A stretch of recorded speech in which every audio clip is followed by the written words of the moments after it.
好，来继续来看嘉义阿里山公路顶竹架乡的顶石道琉璃光真有名，本地是秋天、冬天才会出现的美景。最近因为小连续落大雨，山区来起蒙雾，伫个灯光的照射之下，就进行有琉璃光、大理金阁、石道小镇，都袂输是人间的仙境。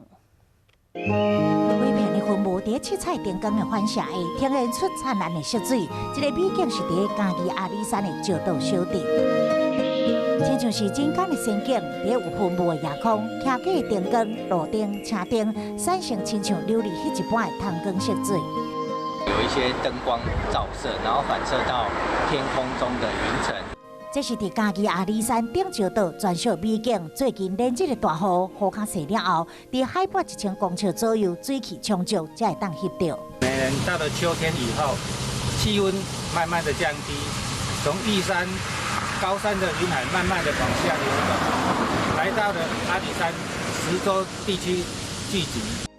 了了专家表示，我本是秋冬的时才会当看到这种的景象，只会因为落大雨的关系，这琉璃光提早出现，嘛有人欣赏到这世人赞叹的景色。